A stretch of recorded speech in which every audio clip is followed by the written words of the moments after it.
नमस्कार, आप देख रहे हैं नेक्स्ट पिक्चर में मैं हूं आपके साथ रितु। महाभारत की लड़ाई के ऐसे कई प्रसंग आते हैं जहां नियमों, मानवता आदि को ताक पर रख दिया गया है। इसी में से एक है अभिमन्यु की हत्या से जुड़ी कहानी।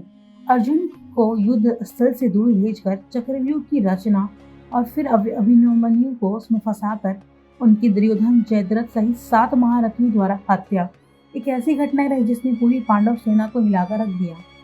कहते हैं कि अभिमन्यु को चक्रव्यूह में शामिल होना आता था, लेकिन वे इससे बाहर निकलने की कला नहीं जानते थे।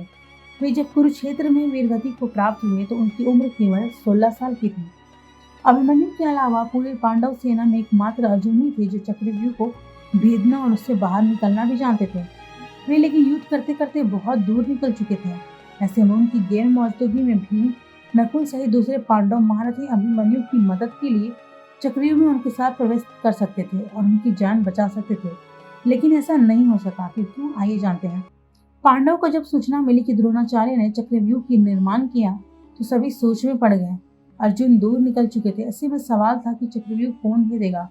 आखिर में अभिमन्यु उसके लिए तैयार हुए। कहते हैं कि जब अभिमन्यु अपनी माँ सुभद्रा के गर्भ में थे तब किसी प्रसंग के बारे में बातचीत करते हुए अर्जुन पत्नी सुभद्रा को चक्रव्यूह भेजने के बारे में बता रहे थे।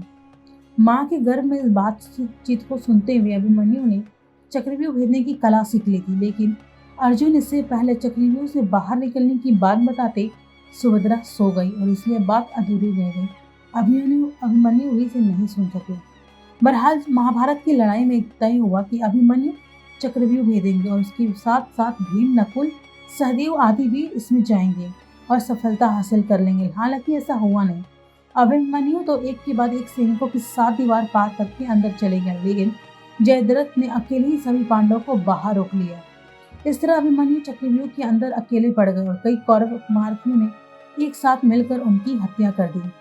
इस कहानी महाभारत युद्ध से पहले से जुड़ी है। जयद्रथ सिंधु देश का राजा था और उसका विवाह दुर्योधन की बहन दुशाला से हुआ था। ऐसे में वो पांडव सहित कौरवों का रिश्तेदार था। कथा के अनुसार पांडव जब चौसर के खेल में अपना सब कुछ हार कर 12 साल का वनवास काट रहे थे, उस समय एक बार उनका सामना जयद्रथ से हुआ था।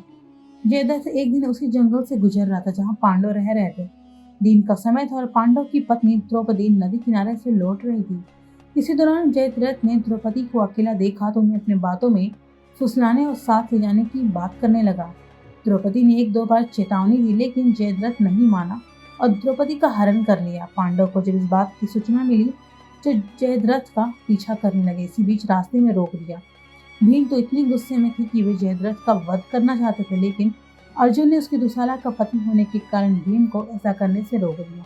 भीम इस पर भी नहीं माने तो उन्होंने जयद्रथ के बाल मुंड दिए और 5 चोटियां छोड़ दी। पांडव से अपराजित होने के बाद जयद्रथ अपमानित महसूस कर रहा था। जयद्रथ ने इसके बाद भगवान शिव की घोर तपस्या की और पांडव पर जीत हासिल करने का वरदान मांगने लगा। भगवान शिव उसकी तपस्या से खुश थे। भगवान शिव ने कहा कि पांडव से जीतना ही उन्हें मारना किसी की बस में नहीं है, लेकिन जीवन में एक दिन वो किसी युद्ध में अर्जुन को छोड़ बाकी सभी भाइयों पर भारी पड़ेगा।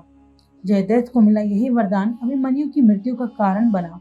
अभिमन्यु युद्ध करते करते चक्रव्यूह में प्रवेश कर गए। हालांकि उनके पीछे भीम सहित बाकी 3 पांडव भाई उसमें प्रवेश नहीं कर सके। इसके बाद अगले दिन अर्जुन ने जयद्रथ का वध किया।